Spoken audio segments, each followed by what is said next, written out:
புலோட் தலைவர் சித்தார்த்தன் பாராளுமன்ற உறுப்பினர் செய்தியாளர் சந்திப்பு. யுத்தம் முடிந்த பின்னர் பாராளுமன்றத்தில் மஹிந்த ராஜபக்சவை பாராட்டியவர் ராசமந்த். இயக்கங்களுக்கு இடையில் மோதல் வருவதும் பின்னர் இணங்கி போவதும் சாதாரணமானது. அப்படித்தான் ஆயுத இயக்கங்கள் தமிழ் தேசிய கூட்டமைப்பில் இணைந்தன. இலங்கை தமிழரசு கட்சி மட்டும்தான் மன்னிக்கப்பட்டு கூட்டமைப்புக்குள் இணைக்கப்பட்டது. ஆனால் சுமந்திரன் மட்டும் இன்னும் மன்னிக்கப்படவில்லை.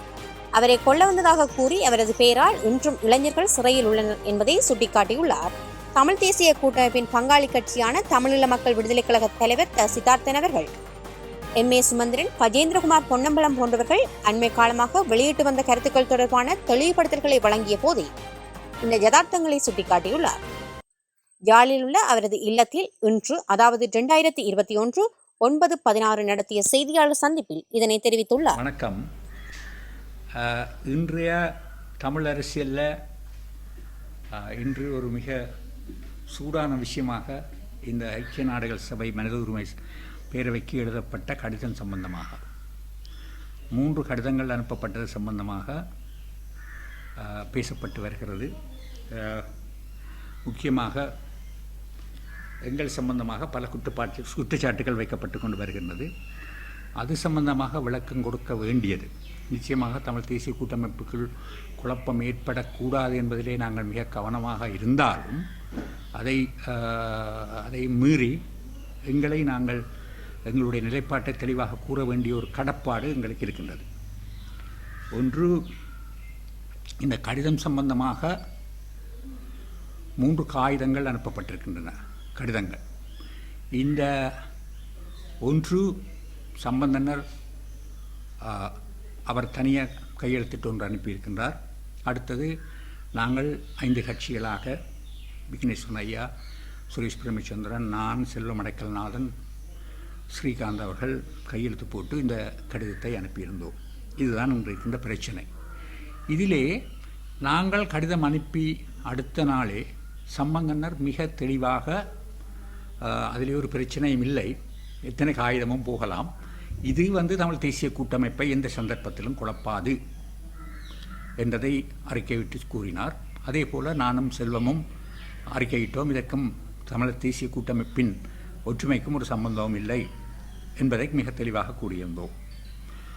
அதன் பிறகு கூட சுமந்திரன் பாராளுமன்ற உறுப்பினர் அவர்கள் யாழ்ப்பாணத்தில் வந்து பத்திரிகையாளர் மகாநாடு நடத்தி பல குற்றச்சாட்டுக்களை வைத்திருக்கின்றார். சம்பந்தனர் ஒரு கடிதம் எழுதுவதை எங்களுக்கு தெரிந்து கொண்டும் நாங்கள் அதை மீறி நடந்ததாக எந்த ஒரு சந்தர்ப்பத்திலும் சம்பந்தனர் நாங்கள் எல்லாரும் கையெழுத்து வைக்க வேண்டும் என்று விரும்புகின்ற ஒரு விஷயத்திலே அவர் எழுத துவங்கும் போதே அறிவித்து விடுவார், நான் ஒரு கடிதம் எழுதுகிறேன், அதை பாருங்கள் என்று. ஆனால் எந்த விதத்திலும் எனக்கு அதை பற்றி சொல்லவில்லை. ஒன்று. இரண்டாவதாக, அந்த குற்றச்சாட்டுக்களில் எனக்கு விளங்காத ஒரு விஷயம் என்னவென்றால், ஏன் இவ்வளவு அவர் ஆவேசமாக செயற்பட்டார் என்று. எங்களை பொறுத்தமட்டில் நாங்கள் துரோகிகள், காட்டி கொடுத்தவர்கள் என்று பல விஷயங்களை அவர் சொல்லியிருக்கின்றார். இந்த விஷயங்கள் தேர்தல் காலங்களிலே சொல்லப்படுவது வழக்கம். தமிழரசு கட்சி வேட்பாளராக இருந்தால் என்ன, அல்லது கஜன் பொன்னம்பலம் அவர்களுடைய கட்சியாகிய தமிழ் தேசிய மக்கள் முன்னணியின் தலைவர் கஜன் பொன்னம்பலத்துடைய கட்சி வேட்பாளராக இருந்தாங்க, மேடை போட்டு இதைத்தான் சொல்லி கொண்டிருப்பார்கள். அது எனக்கு அப்போது நன்றாக விளங்கியது. எனக்கு மக்கள் மத்தியிலே இருந்த மதிப்பும் செல்வாக்கையும் உடைப்பதற்கு இதை பாவிக்கலாம் என்று அவர் செய்கிறார்கள் என்று. ஆகவே நான் அதை பற்றி அந்த நேரத்தில் அரட்டிக் கொள்வதில்லை, தேர்தல் காலங்களில் சொல்வது சம்பந்தமாக. ஆனால் இப்போதும் அதை சொல்லுகிறார்கள் என்றால் அதற்கு ஒரு அடிப்படை காரணம் இருக்கின்றது. கஜன் பொன்னம்பலம் அவர்களும் சுமந்திரனர்களும் ஒரு விஷயத்தை கூறியிருக்கின்றார்கள். இந்த விடுதலை புலிகள் விசாரணை, அதே நேரத்தில் புலட் அமைப்பும் சித்தார்த்தனும் விசாரிக்கப்பட வேண்டும் இந்த குற்றச்சாட்டுகளுக்கு, யுத்த குற்றங்களுக்கு. முதலாவது விஷயம், இந்த விடுதலை புலிகளை விசாரிக்கின்றது என்பது அந்த சுமந்திரன் அனுப்பிய அந்த வரைவிலே இருந்தது. அதாவது அவர் இந்த எக்ஸ்பர்ட் கமிட்டி, ஐக்கிய நாடுகள் சபையினுடைய செயலாளர் நாயகம் பன் கி மூன் அவர்களால் நியமிக்கப்பட்ட அந்த ரெஸ்பான்ஸ் ரிப்போர்ட்லேயே அது இருக்கின்றது. 2 பேரும் விசாரிக்கப்பட வேண்டும். 2 பேரும் விசாரிக்கப்பட வேண்டும் என்பதை காட்டிலும் 2 பேரும் குற்றங்களில் ஈடுபட்டிருக்கின்றார்கள் என்று அரசும் புலிகளும். அது அவர்களுடைய நிலைப்பாடு, அது வேறு விஷயம். ஆனால் நாங்கள் ஒரு தமிழ் தரப்பாக இருந்து கொண்டு எங்களுடைய குற்றங்களையும் நீங்கள் விசாரியுங்கள் என்று சொல்வது எவ்வளவு ஒன்று புத்திசாலித்தனம் என்று எனக்கு தெரியவில்லை. இரண்டாவதாக, நாங்களே எங்களை விசாரியுங்கள் என்று சொல்வதன் மூலம் நாங்களே ஏதோ மிகப்பெரிய குற்றம் செய்துவிட்டோம் என்று நாங்களே ஒத்துக்கொள்கின்றது போல. உண்மை எங்களுக்கும் விடுதலை புலிகள் அல்ல, எல்லா இயக்கங்களுக்கும் இடையில் ஒருவருக்கொருவர் பல பிரச்சனைகள் கடந்த காலங்களிலே யுத்த காலத்திலே இருந்து கொண்டிருக்கின்றது, மோதல்களும் நடந்திருக்கின்றது, அது உண்மை. அதற்காக எந்த சந்தர்ப்பத்திலும் நாங்கள் விடுதலை புலிகளை விசாரியுங்கள் என்று சொல்வதற்கு தயாராக இல்லை. அது மாத்திரமல்ல, எங்களை விசாரிக்க வேண்டுமென்றால் நாங்கள் அப்படி ஒரு நிலவரமாக இருந்தால் நாங்களும் அதற்கு தயாராக இருக்கின்றோம். கட்டாயமான ஒரு சர்வதேச விசாரணைக்குள் உட்படுத்தப்பட வேண்டும் குற்றம் செய்தவர்கள் என்று சொல்லப்படுகின்றவர்களை. ஏனென்றால் அப்போதுதான் எங்களை பொறுத்தமட்டில் நாங்கள் எந்தவித குற்றமும் செய்யவில்லை என்பதை நிரூபிப்பதற்கு எங்களுக்கு சந்தர்ப்பம் அமையும். அதை நாங்கள் விரும்புகிறோம். நாங்கள் கேட்க மாட்டோம் சர்வதேச விசாரணை என்று சுமந்திரன் கூறியிருந்தார். அவருக்கு தெரியாத நாங்கள் இதற்கு முன்பே பல தடவைகள் சொல்லியிருக்கின்றோம். அது மாத்திரமல்ல, பாராளுமன்றத்திலேயே நான் 90களில் பேசுகின்ற போது, 94க்கு பிறகு பேசுகின்ற போது மிக தெளிவாக ஒரு விஷயத்தை சொல்லியிருந்தேன். விடுதலை புலிகள் பிரச்சனைகள் இருந்தாலும் பேச்சுவார்த்தை என்று வருகின்ற போது கட்டாயமாக விடுதலை புலிகளுடன் நீங்கள் பேச வேண்டும் என்று அரசாங்கத்துக்கு கூறியிருந்தேன், பாராளுமன்றத்தில் கூறியிருந்தேன். பேச வேண்டும் என்று கூறியிருந்தேன். ஏனென்றால் அவர்கள் இல்லாத ஒரு தீர்வாக முடியாது, அது ஒரு தீர்வாக வரமாட்டாது. நீங்கள் எங்களை விட்டு பேசினாலும் பரவாயில்லை, அவர்களுடன் பேசி ஒரு தீர்வை எடுப்பீர்கள் என்றால் அந்த தீர்வை நாங்கள் ஏற்றுக்கொள்வோம். ஏனென்றால் அவர்கள் ஒரு மிகப்பெரிய அளவிலான ஒரு அதிகார பரவலாக்கலையும் தீர்வையும் தான் கேட்பார்கள் என்பது எங்களுக்கு நன்றாக தெரியும். ஆகவே எங்களுக்கு அதிலேயே பிரச்சனை இல்லை என்பதை நான் பாராளுமன்றத்திலேயே கூறியிருந்தேன். இப்போது சொல்லப்படுகிறது KP கருணா, பிள்ளையான், சித்தார்த்தன். இது கஜன் பொன்னம்பலம் அவர்களும் சொல்லியிருக்கிறார், அதே போல சுமந்திரன் அவர்களும் சொல்லியிருக்கிறார்கள். இந்த KP கருணா, பிள்ளையான் என்பது அவர்கள் யுத்தத்துக்கு பிறகு அவர்களுடைய நிலைப்பாட்டை பற்றி விசாரணை அல்ல. அவர்கள் விடுதலை புலி காலத்தில் இருந்தால் தான் அது விசாரணை, அதைத்தான் விசாரிக்க முடியும். KPயை பொறுத்த மட்டில் KP யுத்தம் முடிந்து அதன் பிறகுதான் இலங்கைக்கு கைது செய்துவிட்டு கொண்டுவரப்பட்டார். கொண்டு வந்து கூட அவர் ஏறக்குறைய ஒரு ஒரு தடுப்பு காவலில் தான் இருக்கிறார். அது எல்லாருக்குமே தெரியும். ஏறக்குறைய 10-15 இராணுவ சிப்பாய்கள் அவருக்கு காவலாக இருக்கின்றார்கள். இது எல்லாருக்குமே தெரியும். நான் அவரை எங்கோ கண்டேன். ஒரு திருமணத்திலேயோ திருவிழாவிலேயோ எங்கே கண்டபோது அவரை சுற்றி அந்த 10-15 இராணுவத்தினர் நிற்கின்றார்கள். ஆகவே அவரை விசாரிப்பதென்றால் முழுக்க முழுக்க முழுக்க விடுதலை புலி காலத்தில் அவர் செய்த செயற்பாடுகளை விசாரிப்பது தான். அவரை விசாரிப்பதென்றால் இன்னொரு விஷயம் இருக்கின்றது. அவரை விசாரிக்கின்ற போது வெளிநாடுகளிலே எத்தனையோ தமிழர்கள், புலம்பெயர் தமிழர்கள் அவருடன் சேர்ந்து அவருக்கு உதவியாக செயற்பட்டிருக்கிறார்கள். சிறிது சிறிதாக அந்த வலைப்பின்னல் கூடிக்கொண்டே போகும். இது அரசாங்கத்தினுடைய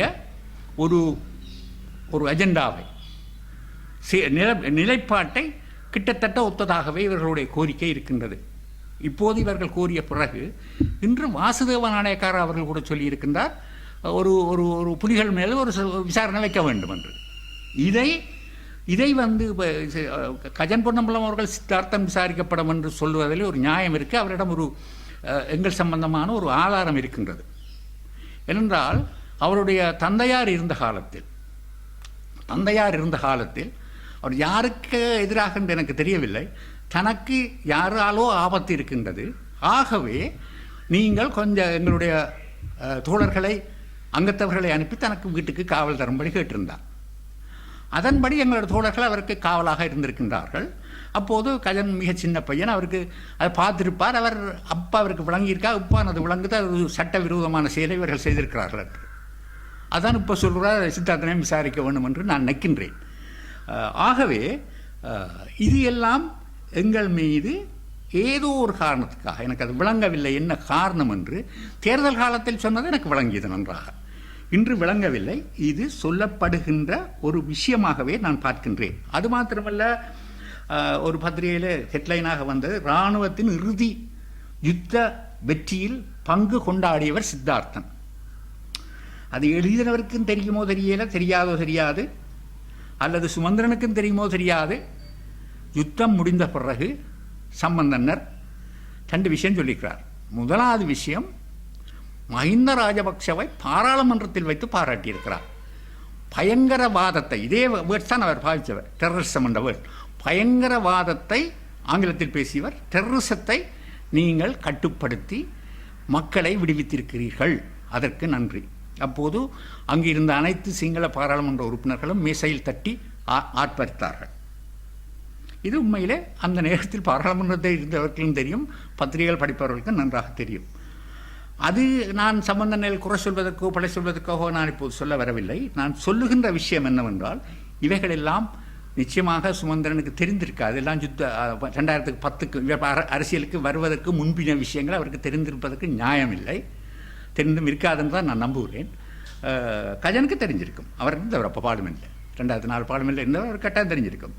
ஆனால் சுமந்திரனுக்கு அது தெரிவதற்கு நியாயமில்லை என்றுதான் நான் கருதுகிறேன். அதனால் அவர் 2010க்கு பிறகு வந்தவர். ஆனால் அவர் நிச்சயமாக இதை பேசலாம். 2010க்கு முந்தைய விஷயங்களை பேசுகிற போது கவனமாக விசாரித்து படித்து பேசுவது நல்லது.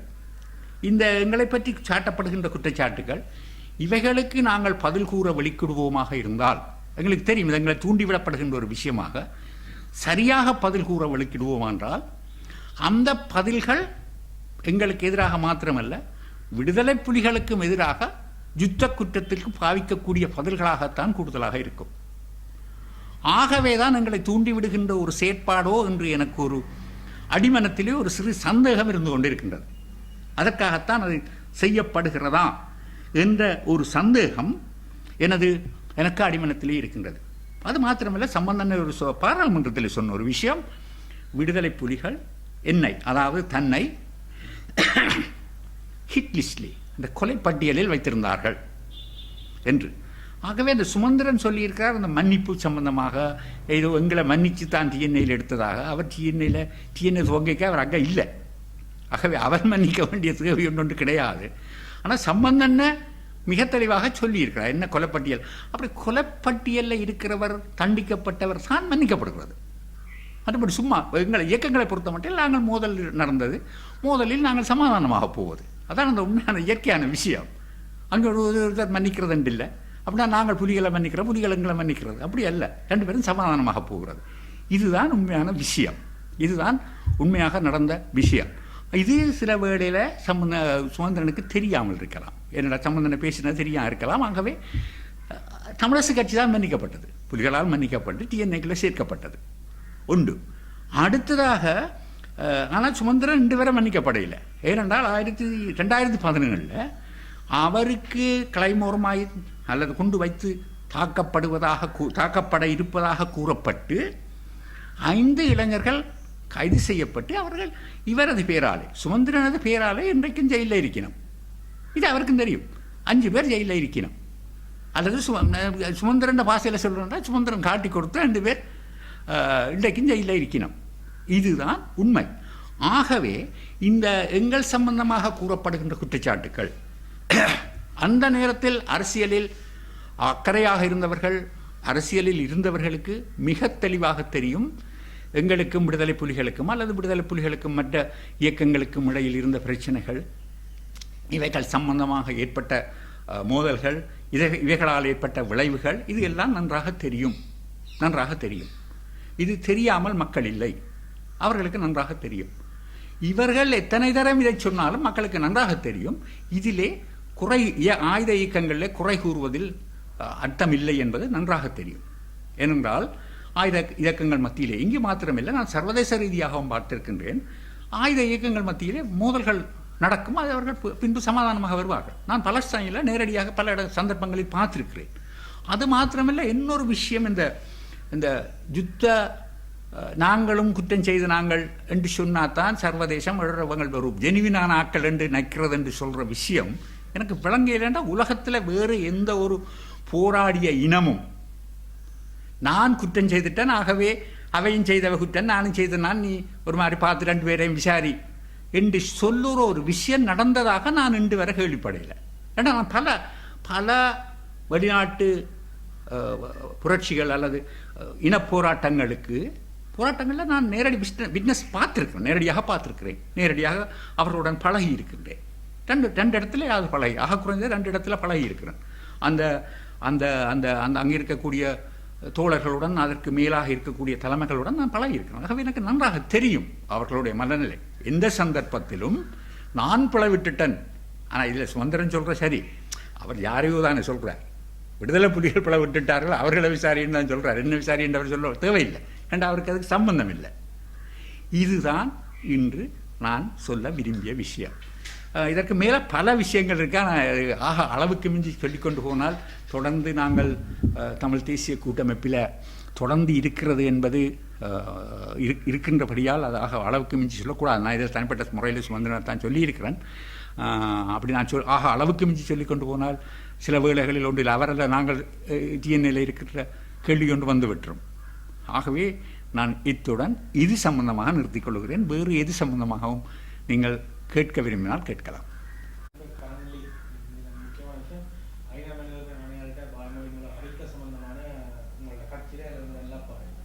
எங்களுடைய நிலைப்பாட்டை பொறுத்தமட்டில்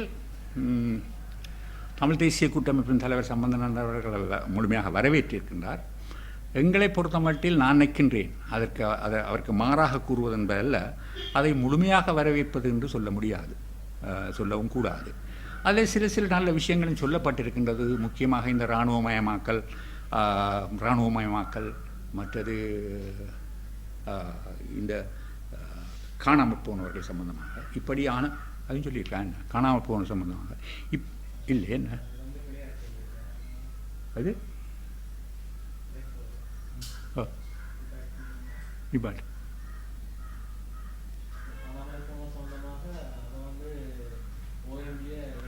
ஓஎம்பியோ காணாமல் போனவர்கள் சம்பந்தமாக அதான் பாருங்க.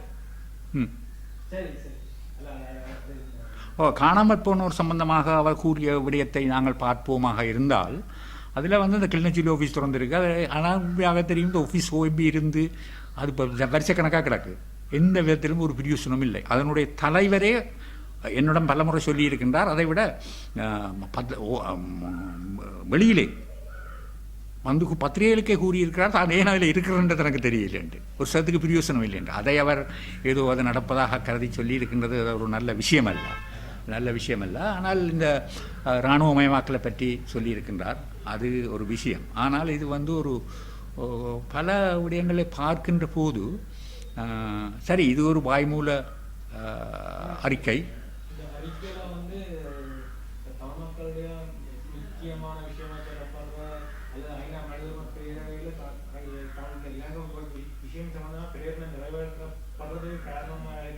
தீர்வு போர்க்குற்றம் மனிதாயமான குற்றங்கள் பற்றிய விஷயங்கள் இந்த வாய்மொழி மூல அறிக்கையில தேஞ்சு போய் அமர்ந்து போய் இருக்கிறது தோற்றப்பட்டிருக்கு. அதாவது விஷயம் அப்படியே விடுபட்டு கொண்டு போற தோற்றப்பட்டிருக்கு. ஏறக்குறைய அப்படித்தான் தெரிகின்றது. முக்கியமாக போர்க்குற்றம் அல்லது தீர்வு சம்பந்தமாக, இவைகள் சம்பந்தமாக எந்த ஒரு விடயமும் சொல்லப்படவில்லை. அதான் நான் சொன்ன மாதிரி சம்பந்தனை வரவேற்றிருந்தாலும் அதை முழுமையாக நாங்கள் வரவேற்க முடியாது. ஆனால் நாங்கள் ஒன்று பொறுத்திருந்து பார்க்கலாம். இந்த மார்ச் காலத்தில் ஏதாவது புதிதாக ஒரு இது சில விஷயங்கள் சேர்க்கப்பட்ட ஒரு தீர்மானம் வருமா? ஆனால் பலர் கூறுவது போல இது இப்படியே காலம் கடத்துகின்ற ஒரு வேலையாகவும் போகலாம். என்றால் அரசாங்கத்தை பொறுத்தமட்டில் அரசாங்கம் சில வேளைகளில் மிக சாதுரியமாக நடந்து இப்போது இது சம்பந்தமாக மற்ற நாடுகள் பேசுகின்ற போது பார்க்கின்ற போது பல நாடுகள் அரசாங்கத்துக்கு சாதகமாக பேசியிருக்கிறது. ஒரு கொஞ்சம் நாடுகள் தான் அன்றைக்கும் 18 பேரில் 13 பேர் சாதகமாகவும் அப்படித்தான் ஏதோ நடந்திருக்கின்றது. மிக மிக கூடுதலானாக்கள் அரசாங்கத்துக்கு சாதகமாக பேசுகின்ற ஒரு நிலைமையை பார்க்கக்கூடியதாக இருக்கின்றது. ஆகவே நாங்கள் இன்னும் கடுமையாக இது சம்பந்தமாக ஒற்றுமையாக வேலை செய்ய வேண்டும். எங்களை ஒருவர் குறை சொல்வதை காட்டிலும் அதில் நாங்கள் மிக கவனமாக வேலை செய்ய வேண்டும்.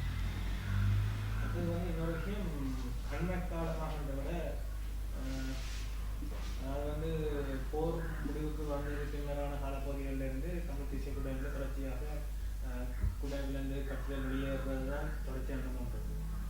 இந்த சூழலில் இப்போ கடைசியாக 3 கட்சிகள் கூட்டமைப்பில் இந்த மூன்று கட்சிகளும் கூட ஒரு பொதுநிலைப்பாட்டிலே இல்லை. கடைசியாக அந்த ஆணையாளர் அறிக்கை அனுப்புற விஷயத்திலே அவை இந்த தமிழ் தேசிய கூட்டமைப்புன்றது தேர்தலுக்கான கூட்டாகத்தான் இருக்கு. இல்லை, தேர்தலுக்கான கூட்டாக மாத்திரமல்ல, பல விஷயங்களிலே உதாரணமாக இந்த இப்போது இந்த எக்ஸ்பர்ட் கமிட்டிக்கு எங்களுடைய தீர்வு சம்பந்தமாக ஒரு அறிக்கை ஒன்று சமர்ப்பித்த போது சம்பந்தனர் எங்களுடன் மிக தெளிவாக அதை பற்றி கலந்துரையாடி அந்த அறிக்கையை தயாரித்திருந்தார். பல விஷயங்களை கூறி இதைத்தான் சேர்க்க போகிறோம் என்று நாங்கள் சில விஷயங்களை கூறி எல்லாம் தெரிவித்திருந்தார். ஆகவே அந்த விஷயத்தில் நாங்கள் எல்லாருமாக போய்த்தான் அதை அங்கு சமர்ப்பித்திருந்தோம். அது சம்பந்தமாக சாட்சிகளும் அளித்திருந்தோம். ஆகவே இந்த பெரிய விடயத்தில் நாங்கள் ஒற்றுமையாக, கொள்கை அளவில் மிக ஒற்றுமையாகவே தொடர்ந்தும் இருக்கின்றோம். அதிலே ஒரு ஐயப்பாடு இல்லை. இந்த யுஎன்ஹெச்ஆர் விஷயத்திலும் கூட, யுஎன்ஹெச்ஆர்சி விஷயத்திலும் கூட நாங்கள்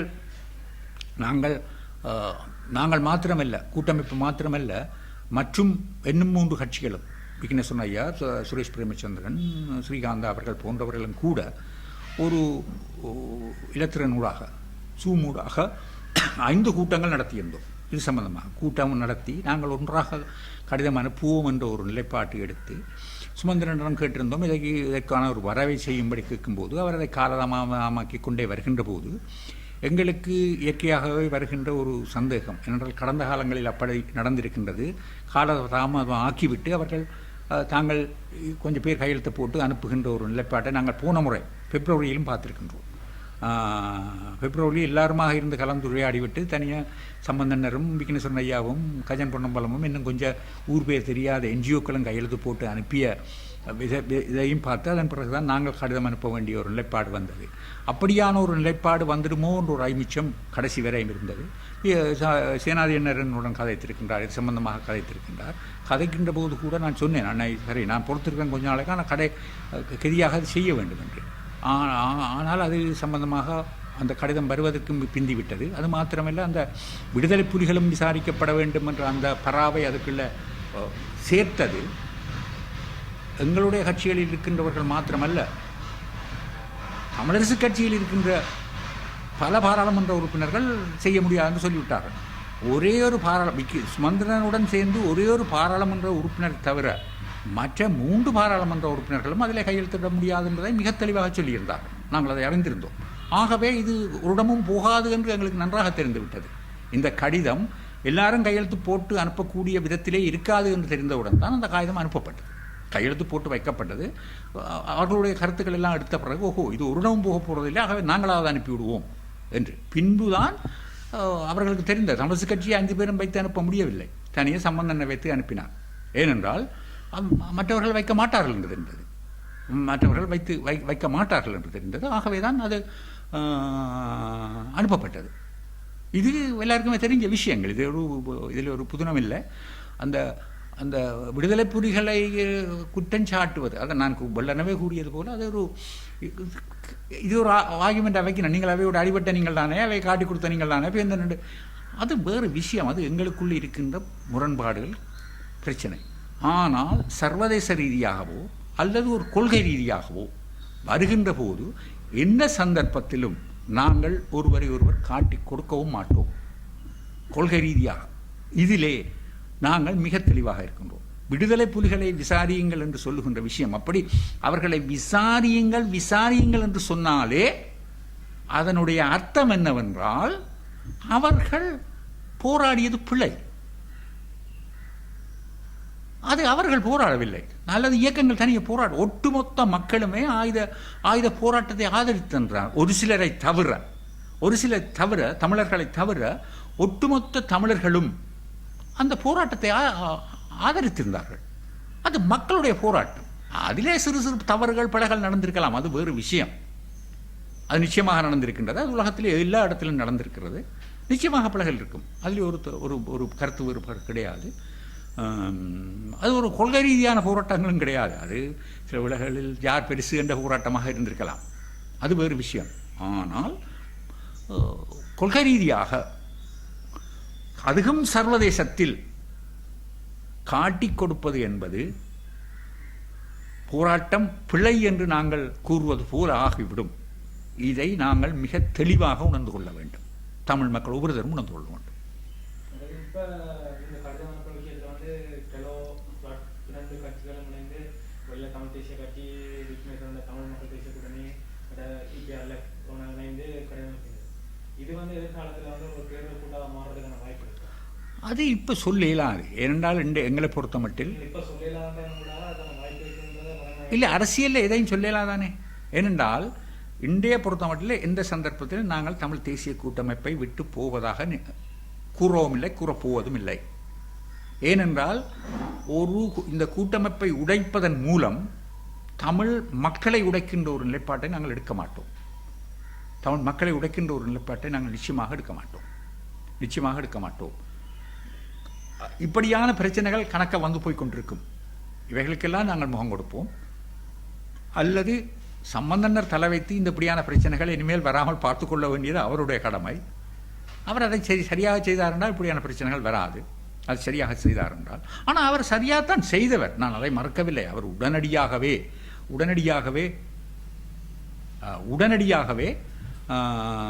அறிக்கை விட்டு விட்டார். இது வந்து கூட்டமைப்பை உடைக்காது என்று. அவர் சரியாகத்தான் நடக்கின்றார். அவருக்கு கீழ் இருக்கக்கூடியவர்கள் எடுக்கின்ற நடவடிக்கை. இந்த ஸ்ரீதரன் தலைமையிலே 9 பேர் காகிதம் எழுதினது, இது சம்பந்தமாக ஒரு பெரிய குழப்பம் இருக்கிறது.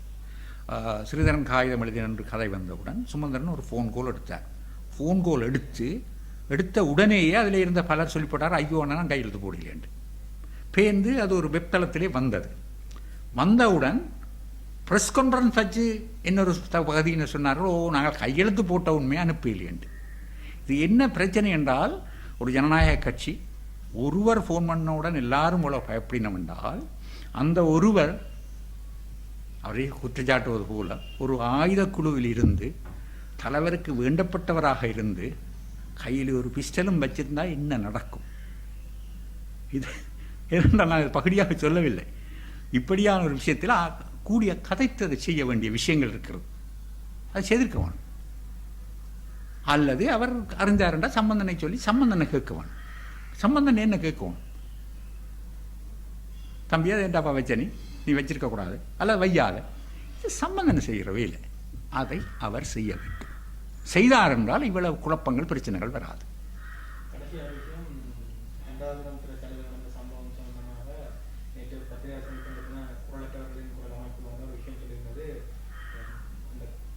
சம்பந்தப்பட்ட அமைச்சர் மீதான ஒரு நீதி விசாரணை நடக்கும் வரைக்கும், நீதி விசாரணை பொறுக்கின்ற வரைக்கும் தமிழ் பாராளுமன்ற உறுப்பினர்கள் நாடாளுமன்ற அமர்வாக புறக்கணிக்க வேண்டும் கோரிக்கை கொண்டிருக்கிறார்.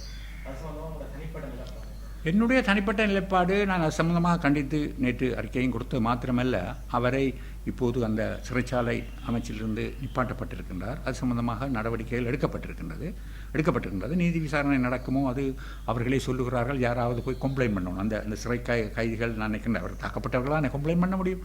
கம்ப்ளைண்ட் பண்ணால் தாங்கள் நடவடிக்கை எடுப்பதாக. அது என்ன நடக்கும் என்று தெரியாது. மற்றது பாராளுமன்ற பகிஷ்கரிப்பது ஒரு பிரச்சனை அல்ல.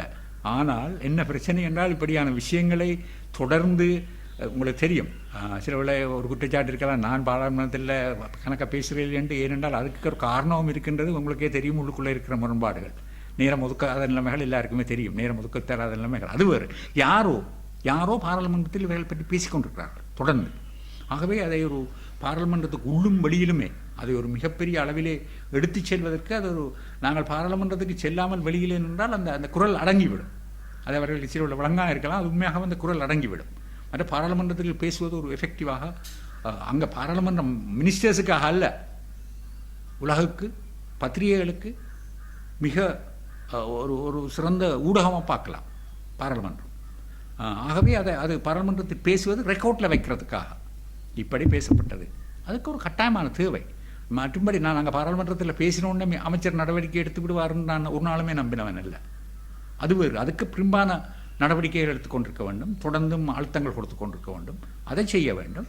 அதே நேரத்தில் பாராளுமன்றத்திலும் பேசுவதற்கான நடவடிக்கைகள் எடுக்க வேண்டும். பாராளுமன்றத்துக்கு உள்ளும் வெளியிலும் நடவடிக்கைகள் எடுக்க வேண்டும் என்று தான் நான் கருதுகிறேன். எனக்கு தெரியல, அது கட்சியாக டிஎன்ஏயாக கூடி அல்லது எல்லா தமிழ் கட்சிகளும், என்ன தனியாக டிஎன்ஏ இல்லை, அது நாங்கள் நிற்க மற்றவர் போனார் என்றால் சிக்கலாக இருக்கும். ஆகவே இந்த தமிழ் தேசிய பரப்பில் இருக்கக்கூடிய கட்சிகள் எல்லாருமாக கூடி எடுக்க வேண்டிய ஒரு முடிவு. நன்றி, வணக்கம். சரியா?